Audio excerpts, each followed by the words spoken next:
আমরা টিমটা দিতে চেয়েছিলাম অলমোস্ট উইকস ব্যাক। আমাদের যে তিনটা টিম করি আমরা টি-20, ওডিআই, টেস্ট ফরম্যাট। টেস্ট ফরম্যাটে মোটামুটি আমাদের সবচেয়ে সেটেল টিম, মানে টিমটা ভালো খেলছে গত কয়েকটা সিরিজ ধরে, এবং আমরা এই সিরিজ নিয়ে আমরা সবাই খুব এক্সাইটেড ছিলাম। নট অনলি যে অস্ট্রেলিয়াতে আমরা অনেকদিন পরে যাচ্ছি, বাট অস্ট্রেলিয়ার যে ধরনের সাইড, ওদের মাটিতে ওরা যতখানি স্ট্রং টিম, ওই টিমের সাথে খেলতে যেরকম প্রস্তুতি দরকার, টিমটা যেরকম অবস্থায় থাকা দরকার, ঠিক সেই অবস্থায় কিন্তু আমরা ছিলাম।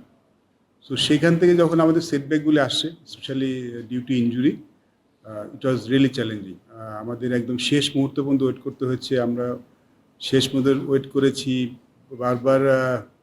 মানে আপনি জানেন, আপনারা সবাই জানেন যে অনেক প্রসেসের মধ্যে যেতে হয়েছে কোনোভাবে, মানে অ্যাটলিস্ট কেউ দুটি টেস্ট না পারুক, একটা টেস্ট যদি পারে আমাদের যারা মেন প্লেয়ার, সেটার জন্য আমরা অপেক্ষা করেছি।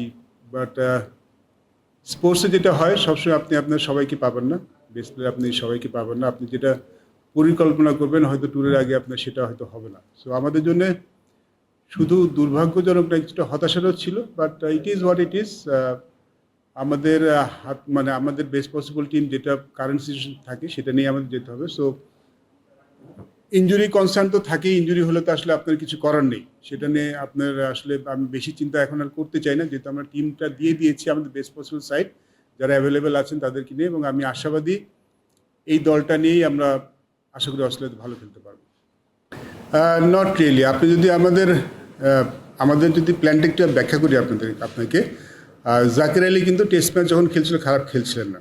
তো ওই যখন দল থেকে বের হয়ে গেছেন ওই সময় আসলে we was fighting with is form.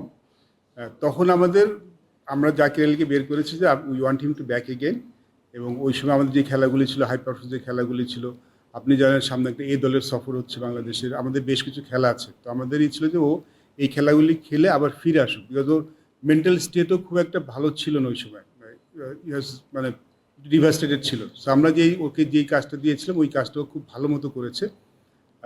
ও যেই সুযোগগুলি পেয়েছিল সেই সুযোগগুলি, প্রিমিয়ার লিগ বলেন, আমাদের হাই পারফরমেন্স খেলাগুলি বলেন, এই খেলাগুলিতে ভালো করে he prove that he is ready. Ankan, হ্যাঁ অঙ্কন আমাদের ব্যাকআপ কিপার হিসেবে গিয়েছিলেন, বাট জাকির সবসময় আগিয়ে আসবে। তো ইটস আনফর্চুনেট ফর অঙ্কন সুযোগ পায়নি, বাট অঙ্কন আমাদের যেই সামনে যে দলগুলি আছে সেখানে সুযোগ পাবে। সো আমরা সবাইকেই অ্যালাইন রাখছি, সো দ্যাট আমাদের যেহেতু সামনে অনেক খেলা আছে, সো আমাদের হয়তো মানে স্কোয়াডটা একটু বড় করতে হবে। সো সেই চিন্তা ভাবনা থেকে আসলে জাকির এসছে।